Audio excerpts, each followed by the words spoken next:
There's a moment, quiet, hollow, and heavy, when you realize that you've lost the strength to pretend.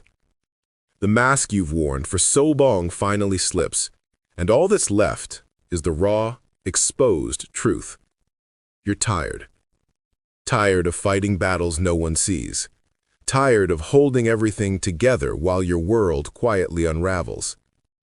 Maybe you wake up and feel nothing. Maybe you can't remember the last time you genuinely laughed. Or maybe you've become so good at appearing strong that no one suspects how close you are to falling apart. This is what rock bottom feels like. And as dark as it is, this place is not your end. It's your beginning.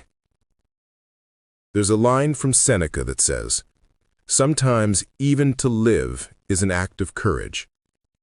And if you're watching this right now, you've already proven something. You're still here. Despite everything, the heartbreak, the disappointments, the silence that feels like it might swallow you whole, you're still breathing. And that means there's still hope. But let's be honest, you don't want comfort. You don't want cliches or empty positivity. You want to understand why life feels unbearable, and what you can possibly do when you've hit the edge. This is where Stoicism offers a kind of brutal mercy. Not the comforting kind that tells you everything happens for a reason, but the kind that hands you the cold truth and teaches you how to stand anyway. The Stoics believed that life will test every inch of your soul. Epictetus was born a slave. Marcus Aurelius, an emperor, faced betrayal, loss, and war. Seneca was exiled, recalled, and then forced to take his own life. They didn't write from comfort, they wrote from chaos. And yet their words still echo through time because they discovered something we keep forgetting. You cannot control the storm, but you can control your response to it. That's where your survival begins. Radical acceptance. When you're at your lowest, the first instinct is resistance. You try to escape through distraction, denial, or self-pity. You tell yourself, this shouldn't be happening to me. But that thought, that rebellion against reality, is what keeps you trapped. Marcus Aurelius wrote, "You have power over your mind, not outside events. Realize this, and you will find strength." He wasn't telling us to be passive. He was saying that pain becomes unbearable only when you refuse to accept it. Acceptance doesn't mean liking your circumstances. It means facing them without illusion. You stop saying, "Why me?" and start asking, "What now?" That shift from victimhood to ownership is the first act of strength. Reframe suffering. Here's the uncomfortable truth. You will suffer. Everyone does. But the Stoics believe that suffering is not the enemy, it's the forge. It strips away everything false until only what's essential remains. Nietzsche said, "To live is to suffer. To survive is to find some meaning in the suffering."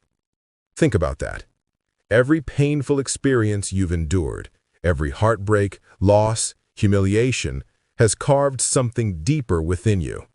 Wisdom is not born from pleasure. It's born from pain fully faced. So when you're at your lowest, ask yourself, what is this moment trying to teach me? Maybe it's humility. Maybe it's patience. Maybe it's the understanding that you can't save everyone, and that's okay. Pain, when reframed, becomes the sculptor of your strength. Focus on the controllable. When everything feels like it's falling apart, your mind begins to spiral. You start worrying about outcomes you can't change, people you can't control, futures that haven't even happened yet. The Stoics called this the disease of the soul, wasting your energy on what lies beyond your reach. Instead, they offered a simple but life-altering exercise. Separate what you can control from what you can't. You can't control how others treat you. You can't control the economy, fate, or time. But you can control your honesty, your effort, your response. When life overwhelms you, shrink your world until it fits inside your control. Make your bed. Go for a walk. Speak the truth even when your voice shakes. Master those small domains and watch your strength return. Remember mortality. Memento mori. Remember you must die. It sounds morbid, but it's the most freeing reminder of all. Because when you remember that death is inevitable, you stop wasting your life pretending it isn't. You stop waiting for the perfect moment, or the apology that never comes, or the version of yourself that feels ready. You start living with urgency. Marcus Aurelius wrote, "You could leave life right now.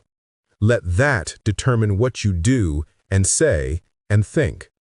So ask yourself, if this were your last day, would you still care about the opinions that paralyze you?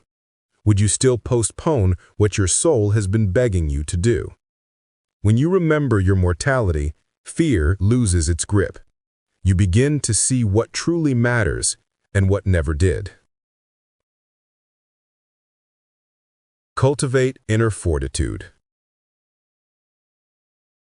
There's a story about a soldier who asked Epictetus how to remain calm under pressure. Epictetus replied, "You must train yourself, not your circumstances." The Stoic life is not about comfort. It's about resilience built through voluntary hardship. Wake up early. Embrace discomfort. Do what is difficult, not because you enjoy it, but because it teaches you that your spirit is stronger than your situation. Every small act of discipline becomes a declaration. I am not a slave to my emotions. Modern life has made us soft. We seek pleasure, escape, validation, anything but silence. But true strength is quiet. It's found in stillness, in patience, in the moments when you choose courage over comfort.